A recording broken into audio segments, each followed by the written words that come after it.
Vamos para o presente do futebol do Rio de Janeiro, porque teve confronto carioca na Copa do Brasil.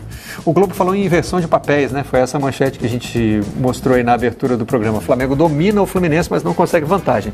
De fato, não tem acontecido nos últimos confrontos entre Flamengo e Fluminense um domínio do Flamengo, né? É só olhar os resultados. No meia hora, aquela questão da circunstância do jogo, né? Fluminense vence Fla por 0-0. Perdeu o Marcelo, ainda no primeiro tempo machucado. Perde o Felipe Melo expulso, né? E para muita gente passa até a jogar melhor. Sim, depois um paradoxo. da expulsão, né? Pode acontecer. Paradoxo da expulsão. Tudo indefinido. É o jogo extra já projetando para o reencontro na próxima semana, né? Tá 0-0. Na próxima semana não. Daqui a não, duas. é Primeiro de junho. 1º de junho. É 1º de junho, é na semana do dia... Na quinta-feira de 1º de junho. Dos últimos dias de maio e dos primeiros dias de junho. O jogo da volta vai ser na quinta, né? Na quinta. Todos são quarta. E esse jogo foi o jogo isolado terça, será o jogo isolado da quinta.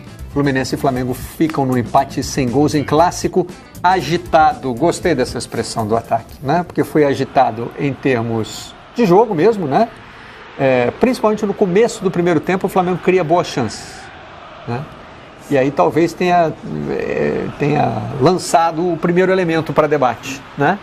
Não é a postura que a gente está acostumado a ver do Flamengo nos últimos jogos contra o Fluminense. Então, eu acho que isso até é uma coisa que o Fernando Diniz destacou na coletiva dele, sobre a rotação do jogo, né? O Flamengo entrou numa outra rotação, o Fluminense precisou fazer 2 rodinhas para tentar entrar no ritmo. Essa é a melhor chance do primeiro tempo. A melhor chance teve dupla, essa, né? E teve uma outra do Gerson que passou perto também. A bola por cobertura. Se não me engano, é a sequência desse lance aí, né? É isso mesmo. O Santos ele ganha falha, do Nino, o Nino... Ele ganha do Nino e aí ele tenta por cobertura e a bola passa perto. E esses lances foram próximos um do outro. Muito né? Então próximos. era um momento assim que o Flamengo parecia que podia abrir o placar a qualquer momento. Isso, e a grande diferença é que o Flamengo, pela imposição física que ele teve de marcação no campo de ataque, de marcação na saída de bola, e até mesmo quando o Fluminense tentava, né, sair pelo lado, que é o que ele costuma achar de solução, o Flamengo reunia mais jogadores do que o Fluminense tinha, então conseguia roubar a bola, não deixou realmente o Fluminense construir as jogadas. Quando o Fluminense tentava a bola longa, porque também tem sido característica desse time, seja com o Fábio, com o próprio Felipe Melo, o Flamengo estava sempre ganhando a primeira e a segunda bola, né? O Fluminense não tem característica de ganhar a primeira bola, porque não tem jogadores muito altos ali na frente.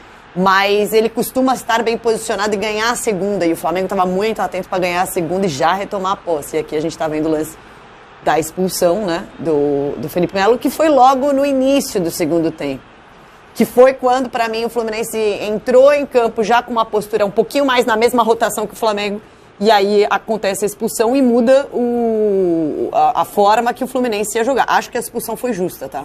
Eu acho que dá para expulsar num lance desse. Foi aquela coisa que, às vezes, o Felipe Melo entrega bons passes longos, ele tem segurança na saída de bola, ele tem algumas coisas interessantes, né, que ele tem agregado para o time do Fluminense.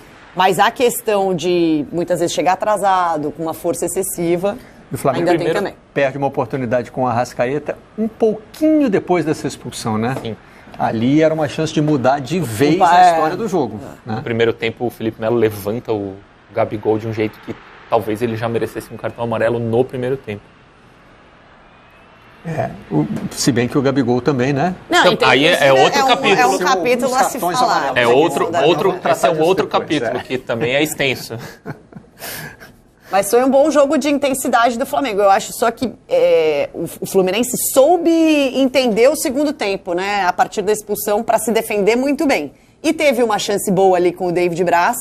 Ficou um placar, talvez, um pouco injusto do lado do Flamengo, porque produziu mais chances claras de gol, o Flamengo, e conseguiu encurralar o Fluminense. O primeiro tempo era muito... Você não conseguia identificar as principais características do Fluminense. O Fluminense não finalizou até a primeira finalização, se não me engano, foi a do Marcelo, não foi? De fora. 28 minutos. Mas olha que interessante, se a gente pensar na sequência do jogo, né? A torcida do Fluminense tinha razões para começar insatisfeita, porque ela olhava para o campo e falava assim, esse não é meu time. Isso não é o Fluminense de 2023, né? Mas termina com a sensação de que conseguiu segurar um empate diante das condições adversas, né? O Flamengo também olhou para o jogo no começo e falou assim, esse aí não é meu time de 2023, esse aí é o meu time de antes, né? pressionando, roubando bola, criando chance de gol. Agora, termina com uma certa sensação de frustração, não? Porque no 1 a mais parece que a pressão diminuiu, ou ela ficou mais... Talvez não tenha diminuído, mas o Flamengo ficou menos agressivo com 1 a mais. O Fluminense... Rodou mais a bola em vez de... E o Fluminense, com 1 a menos, soube usar sua melhor característica, que é controlar a posse da bola, para se defender, para esfriar o jogo, acalmar o jogo. Tem uma saída de bola do Fluminense com 15, 16 minutos do segundo tempo. Nino e Ganso, pode Nino ser? E Ganso. Pelo lado direito?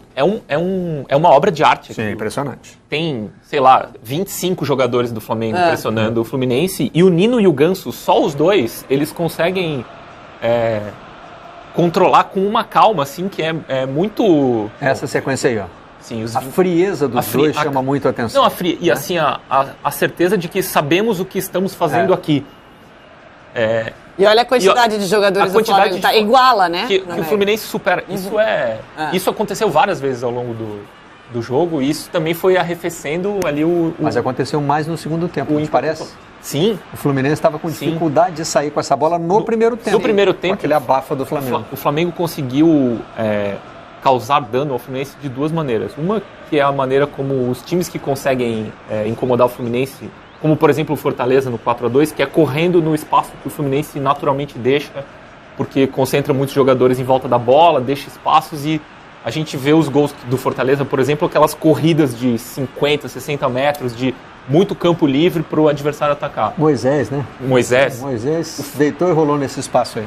O Flamengo fez 2 ataques assim com o Wesley, pela direita, lançamentos do Santos para o Wesley, que abriu o campo pelo lado direito, e a bola do Arrascaeta para o Gabigol, que dá na trave e tal.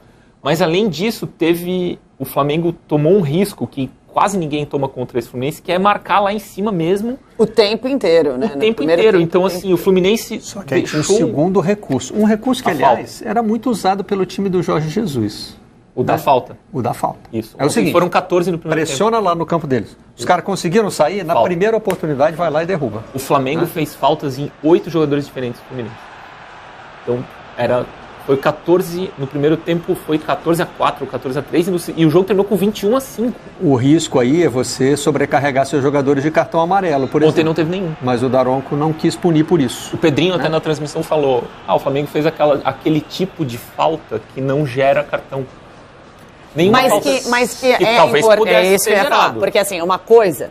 Porque rolou uma permissividade. Uma faltinha aqui, falta tática. Outra coisa é quando você percebe que a estratégia do time está baseada em faltas táticas e o Daronco constantes. A gente vai mostrar aí nessa sequência ele gesto que ele faz para o Everton Ribeiro. Aquele gesto que é característico das faltas em sequência. Ali. Aí, ó. Todo mundo ali, fez. Outra aqui.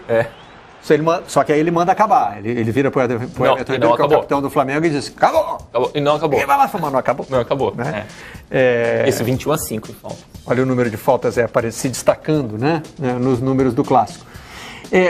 Esses números, quando a gente pensa, por exemplo, em finalizações, talvez até na posse de bola, esses números estão contaminados pela expulsão também, né, gente? Sem dúvida.